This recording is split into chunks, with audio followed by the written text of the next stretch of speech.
here are my 6 top tips on what you need to do to be successful in buying a house here in Seattle.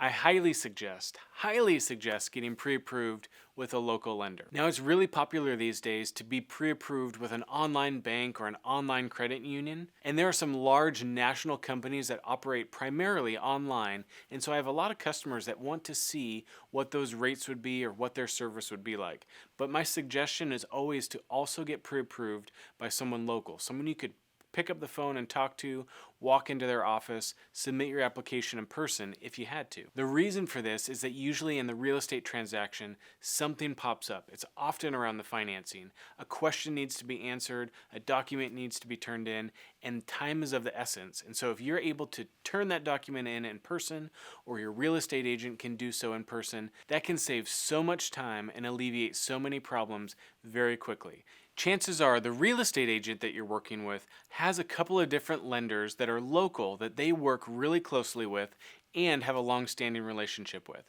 So when you're in the middle of your transaction, it's really great to have a team on your side, not individual members operating together, but a team operating together, people that have worked together for a long time to help you be successful in your transaction because they've done it dozens and dozens and dozens of times together before. Tip number 2 would be speak with a really high qualified real estate agent. Now, typically people are coming to the real estate agent first, getting their recommendation on the lender, and then getting pre-approved. So these first 2 steps can happen in any order, but typically people speak to me first as a real estate agent and then ask for my recommendation for a local lender. There are lots of good real estate agents in Seattle and in every major city around the country. However, here are a few things to look for when you're talking to a possible agent that you're going to work with. It's always nice to know how many years of experience do they have. New agents can be fantastic, and sometimes they're solely focused on the few clients that they're working with, and that can be a wonderful experience.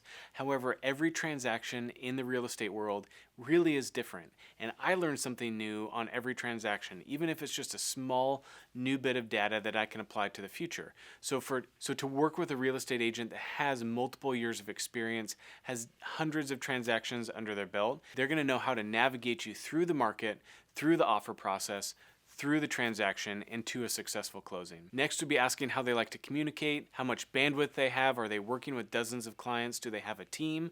Are you going to get passed off to someone else? Do they work together with the members of their team to serve you?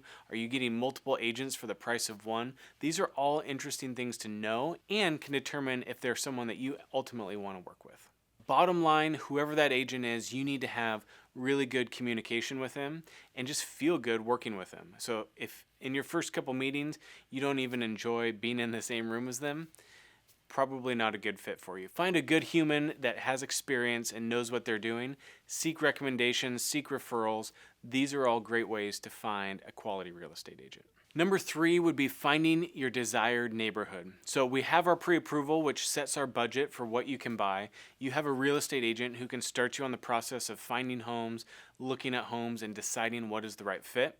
But if you have the whole city to pick from, it might be a little bit overwhelming. So another recommendation I give to clients is to drive the city. If you're new to Seattle, all of the different neighborhoods in Seattle have a different vibe and a different experience for the people that live there. The neighborhoods of Ballard and Capitol Hill and Laurelhurst and Queen Anne and Magnolia, they're all pretty close together, but they all feel different and they all offer very different things. Narrowing down your neighborhood can really shrink the city, shrink what you're looking at in terms of homes to buy, and it just helps you focus. And focus is key to being successful. The more narrow you can be in your search criteria, yes, it will reduce the amount of homes that are available for you to purchase that fit that narrow criteria, but it will make your process much more streamlined. So pick your neighborhood, work with your agent to do that, and just tour as many different neighborhoods. Go get coffee in every different neighborhood that you possibly can and see what that vibe is and what vibe jives with you. Tip number 4, if you have kids and schools are a consideration, you definitely need to add that in, the school research, to your layers of research for where you want to buy a home. Seattle schools have a neighborhood school system, which simply means that your school placement is based on your address. The school that you're going to attend is probably fairly close to where you will live, so your house choice determines your school. And that's an important correlation to think about, because when you buy a home, it might be the most amazing home that you've ever found for the best price, but it doesn't go into a school that fits your family or fits your kid. So it's a really important consideration. And the best way to research is simply get on the neighborhood blogs, get on the neighborhood Facebook groups. All the time there are parents talking about issues at the school and things that are school related. Also, seattleschoolguide.com is another resource that can just be a layer to your research surrounding schools. Tip number 5 is be prepared for competition.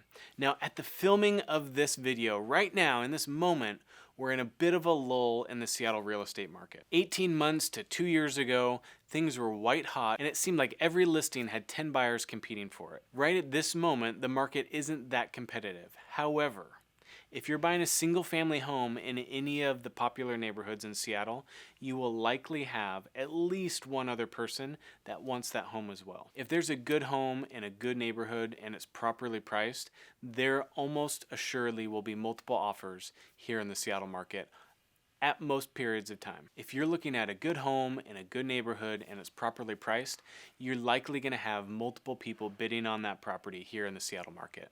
So, there are ways you can get prepared for that competition, namely talking with your agent about how to structure an offer that is extremely competitive. We have other videos on this channel that go into strategy around offers and being competitive and taking risks but still having protections when it comes to making a competitive offer.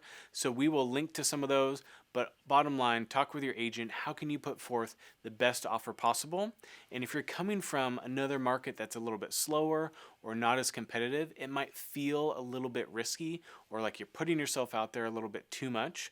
However, here in the Seattle market, it has just kind of become the norm that there are certain steps you need to take to put forth a competitive offer. Lastly, tip number 6 would be understand that you're buying location.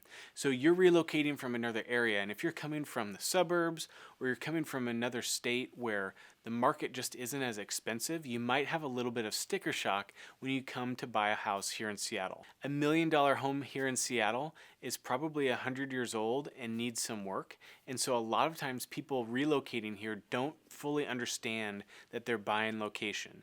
Yes, you're buying an older home. Yes, you're going to have some projects, but you can walk a block and get coffee. You can walk a block to your kid's school, and you can be downtown in 10 to 15 minutes by driving or by bus.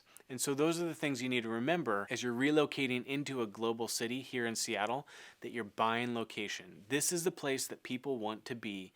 Companies from all over the tech space are moving here. The microeconomy of Seattle has a ton of runway to grow. And so for you, buying here in Seattle is an investment in location, convenience, and proximity to where you're eventually going to be working. I hope you found these tips helpful. If you're relocating to Seattle, it is one of the best things you could possibly do. Seattle is an amazing place with amazing people, and I know you're going to love it. For more tips and tricks on buying and selling real estate, please subscribe to our channel, and we will catch you on the next video.